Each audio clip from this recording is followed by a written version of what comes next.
e me neve sonte në studio për të diskutuar lidhur me temen që prezentojnë drejt sa pak më parë. Kemi të ftuar Iqbale Udutin, mirë se erdhe. Mirë se ju gjetëm, faleminderit për ftesën. Zonja Iqbale, për juve?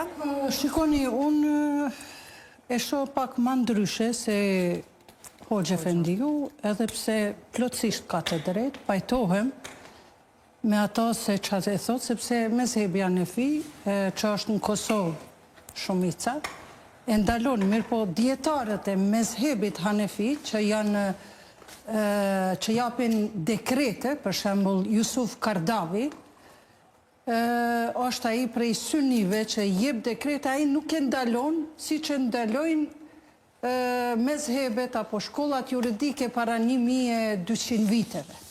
Pra gjithmonë Islami është i përshtatshëm me kohën, hec me kohën. Prandaj këtu për shembull është një dekret që nuk e ndalon, po normal që duhet të jetë e përzgjedhur. Sa i përket këtij kapërcimit nga një ekstrem shturur, i disa këngëtarëve, disa po them, se të gjithë jo, sepse kur kalojnë nga një ekstrem komplet i shturur në një ekstrem pastaj kalojnë fetar, kjo është më e keqja. Në një ekstrem fetar, kjo të na bën neve të luhatshëm, edhe siç e pam rasti i fundit i Feros, ishte shumë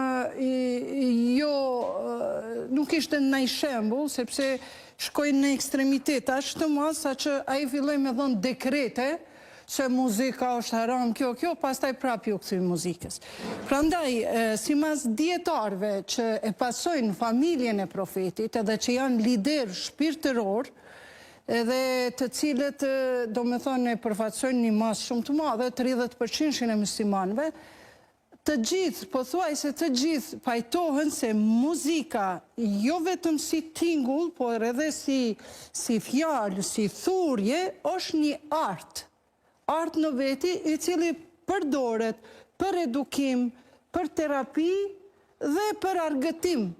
Mirë po, normal që i ka normat deri kur kalon në haram, në të ndaluar dhe kur është lejuar dhe është e dobishme për shoqërinë.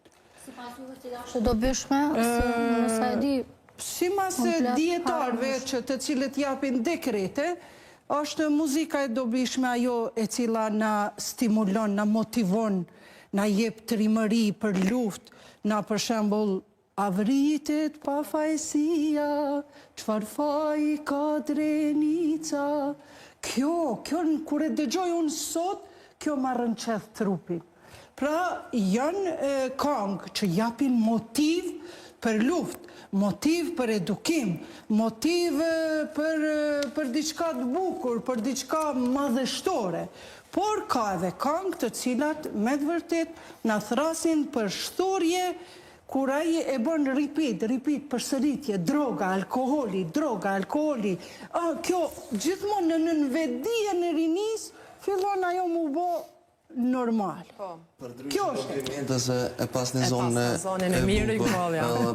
Unë për ndryshe vitin 2002 e kam miqizu një CD të Radio Helix në Prizren me 6 këngë fetare, se unë nuk i tham ilahije, se këtu përzijet ilahije, kaside kanë shumë dallim, po këngë, po mbesoni që e kam mbyll në dollap, sepse fillun me më thonë që kjo pevaqit, se zdi qka një në kneva, edhe suni dërova. Muzika është art, me muzika është mendoj terapi, deri një kufi, deri sa di me këndu bukur, di me pas një zopse, me shfrytzuar zot bukur.